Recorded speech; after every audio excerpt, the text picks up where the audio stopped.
Whenever you're dealing with an apologist for Islam, or even a Muslim, and you bring up jihad, almost immediately they kick back to you, well, what about those terrible Crusades? Why, they're the moral justification for jihad. I mean, we're just as bad as they are, so let's not talk about jihad, okay? Let's talk about the Crusades. Well, what I would like to talk about here are facts. And here it starts. Islam burst out of the Arabian Peninsula and immediately starts attacking the Middle East. And notice that it doesn't take long until they're crossing the Mediterranean and attacking southern France and Spain. Notice something here. Most people think of Islam, they think of Arabs, they think of desert, and yet here we see that Islam is projecting power throughout the Mediterranean. Notice how the little islands of the Mediterranean are getting hammered.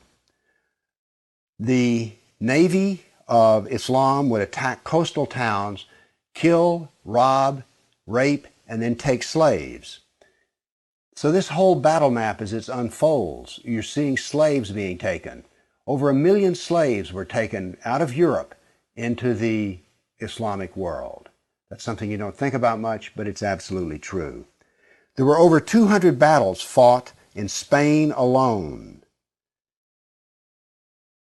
And we also see, however, on the east coast in Turkey, that Islam is trying to break into Europe.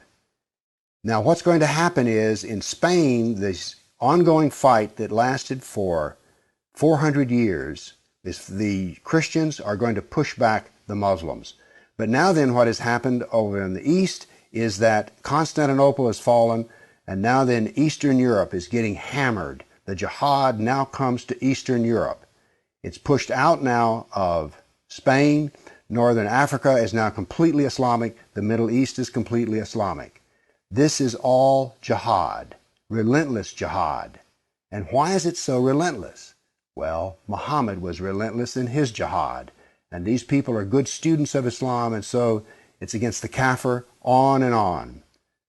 It was traditional that when the Sultan came to power, the brand new Sultan, he would immediately try to launch new wars because he was going to be noted in his Islamic history as to how well he fought against the kafir.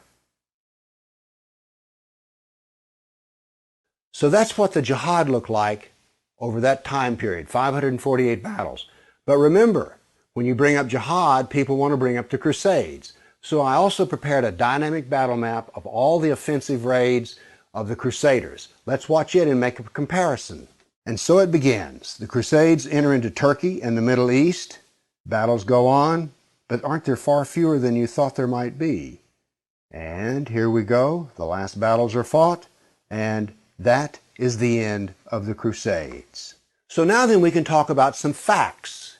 Yes, there were Crusades, but notice they ended centuries ago, and jihad is being practiced today. Jihad has been with us for 1,400 years. There is no comparison between jihad and the Crusades, certainly not a moral comparison. And when you're looking at the Crusades, remember, in one sense, all of the Crusades were defensive wars. Why?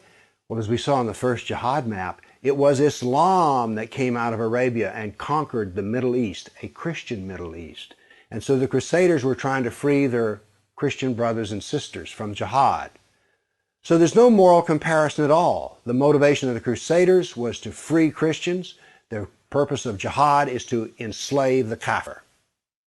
So the next time you hear somebody talk about, oh, those dreadful Crusades, you've seen some facts about the matter. Why don't you pipe up and tell them you know, you don't really know the matter.